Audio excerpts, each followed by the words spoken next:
Be ready for the dictation. 5 seconds. Start.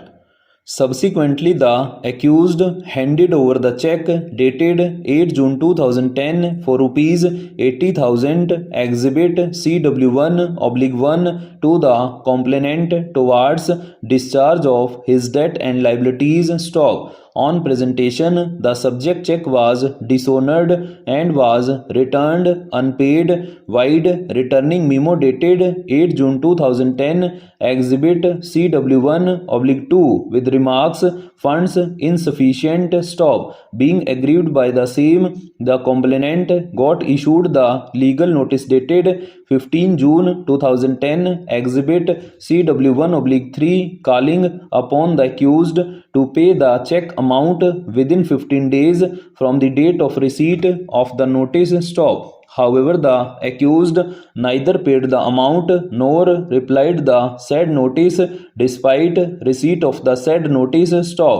The accused, in reply to the notice under section 251 CRPC, stated that he had not filled the date, name and amount in the subject check and the same were not in his handwriting. Para. The accused, in his statement under section 313 Criminal Procedure Code, stated that he had not borrowed any amount from the complainant stop.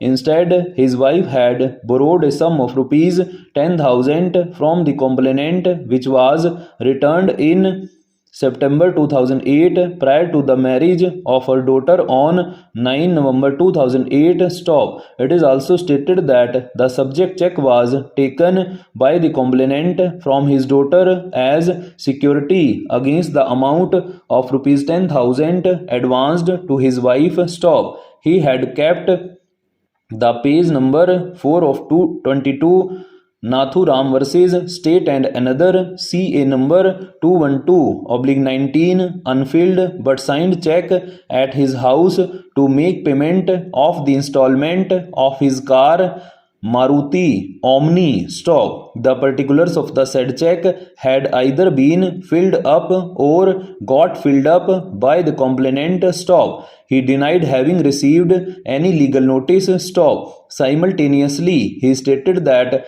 the signature on the AD card exhibit CW1/5 may be of his daughter-in-law stop. Counsel for the accused relied upon the cross-examination of CW1, that is the complainant, wherein she stated that she had advanced money to 5 to 6 persons neighbors and had taken checks from them, and that she had filed many other check bounced cases against many such persons which are pending in other courts, and pleaded that the complainant was engaged in the money laundering business, that too without obtaining the requisite license stop. Therefore, the subject complaint was barred in view of section 3 of Punjab Registration of Money Lenders Act 1938 stop. In support of his pleas, counsel for the accused relied upon the judgments titled as Anil versus Purushottam, passed by the Honorable Bombay High Court, Aurangabad branch in criminal appeal number 139/2009, and G.K. Pankajashi Amma and others versus Mathai Matthew through L.R.'s reported stop. The onus to prove that the complainant was engaged in the money lending business, that too without obtaining the requisite license, was upon the accused stop. The accused has failed to lead any evidence to discharge his said onus stop. Therefore, mere statement of the complainant in her cross-examination is not sufficient to hold that she was engaged in money lending business in violation of any law stop. Further, this is a complaint under section 138 NI Act and not a suit for recovery or application for execution of a decree. Stop. Therefore, the said page number 5 of 22 Nathuram versus State and another CA number 212/19 complaint is not barred under section 3 of the said act. Stop.